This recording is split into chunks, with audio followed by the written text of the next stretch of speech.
Hi, everyone. I wanted to touch bases on the importance of building your breast cancer survivor tribe. When you get a diagnosis, or any diagnosis really, not just breast cancer, any type of cancer, you need to build your tribe around people who have walked that same path, who have gone down that journey, and know what it's going to take, know what you're going to need to get through what you're going through.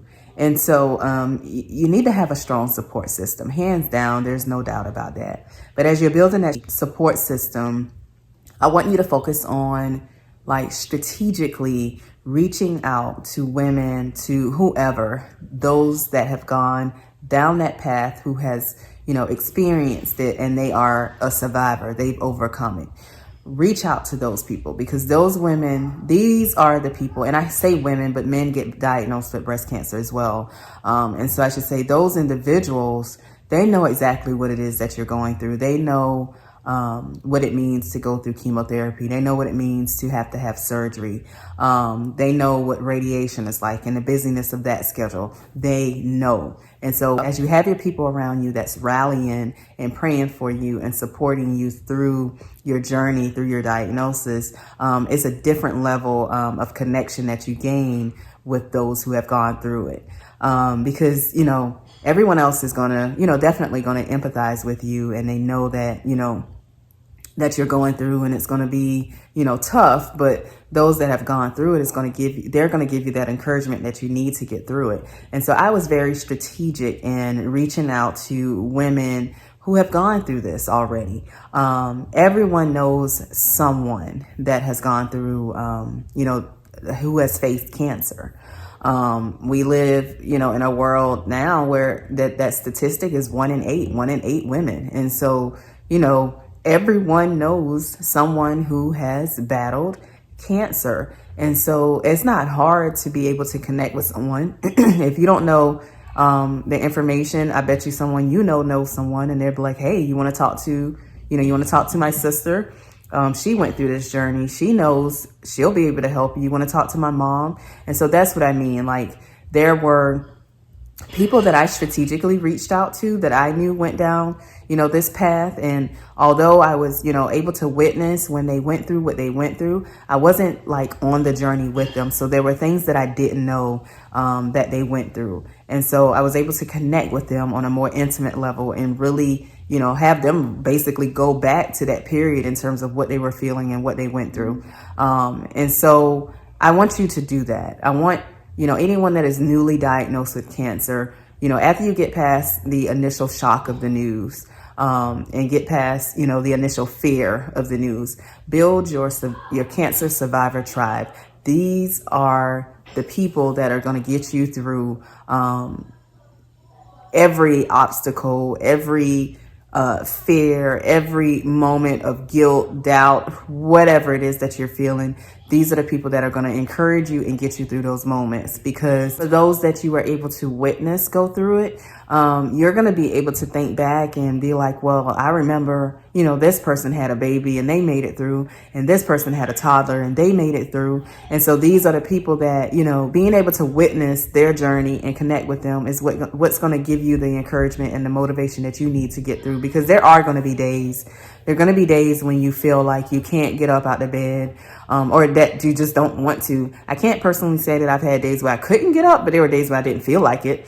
And so on those days when you don't feel like it, you don't want to do anything, you're going to be reminded by those that have gone before you that they found the strength to do it. And so you're going to find that supernatural strength that you need.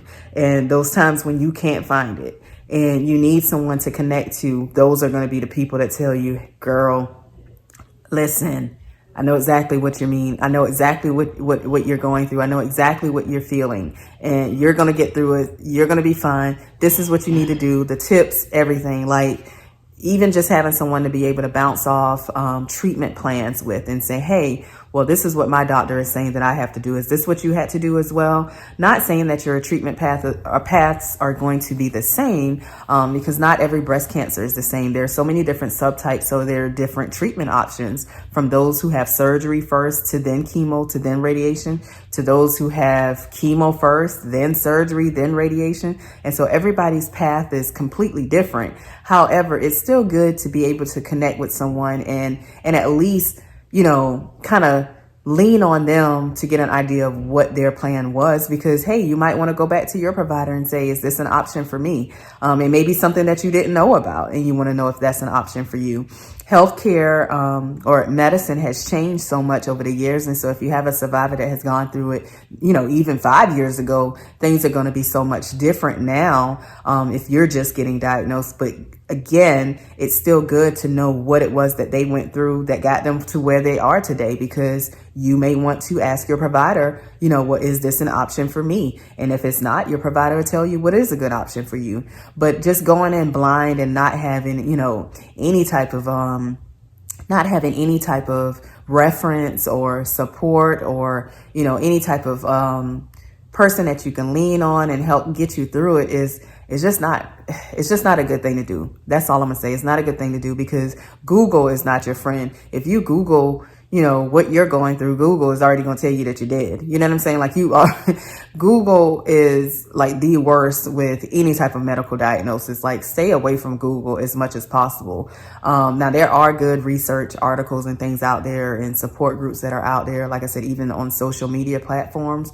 But I do remember my oncologist telling me to be, very careful in terms of where I sought my information from. Be careful who you connect with, because, there are some people who, have total different beliefs, and not saying that their beliefs are wrong. But I do want to say, like, just be careful in terms of where you get this information, and be intentional. Like I said, try to reach out to those who, for a fact have overcome it, and connect with them so that they can uplift you and push you forward as you go through your journey.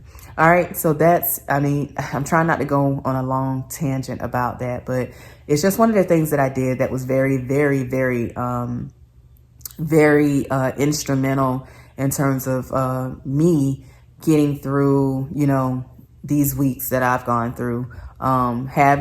It's just a breath of fresh air. Because again, if you go on Google, which I know you're going to do it, everybody does it. The outcomes, the statistics and everything are so bad. It makes you feel like, oh my God, like, how am I going to do this? Or am I going to be able to do it? But it's the women that you connect with that have done it that gives you the motivation and the encouragement that tells you that you can do it too. If God did it for them, why can't God do it for you? That's what I want you to get from this. That's what I want you to get. Like, don't get bogged down in all the negatives about your diagnosis. And so in order to combat that, to get past that, you need to have your breast cancer survivor tribe in place, because that's your living statistic, your living fact, in terms of that you can beat this too. Because again, if God did it for them, God can do it for you. Okay. Get your tribe, develop your tribe. I can't be there for everyone on the phone, but if I can answer questions in the comment section, I am definitely willing to do that. And so however I can help support someone, I definitely be there to support them. And so I know the importance of this. Everybody that I've reached out to were so eager to share their testimonies with me, everything. And those that are even willing to, hey, if you want to see what my scars look like, if you want to see, if you want to touch, if you want to feel, like, that's what I'm talking about. That you can't get in a group. You can't get in a social media group. That's only something that you get from a physical connection with someone. So that's what I mean. Like, being able to physically touch an implant, being able to physically see a scar. That's what I mean by that. I just know how, it is to get so bogged down in everything negative that can come from it. And so it's so good to have, like, it would be like a breath of fresh air talking to these women and hearing their testimonies. And so I know how important it is to have a tribe like that. So that's why I'm pushing it. Like, develop your tribe, be intentional, reach out, seek these people. They are willing to talk to you and share their stories. Even if you feel like you weren't really there for that person when they were going through, trust me, they are not holding it against you. They are ready to share their story. And so connect with them. Make those personal connections. Personal connections are so important in life. All right, guys. Thank you. Continue to watch, comment, like, share, subscribe. All right. Thanks.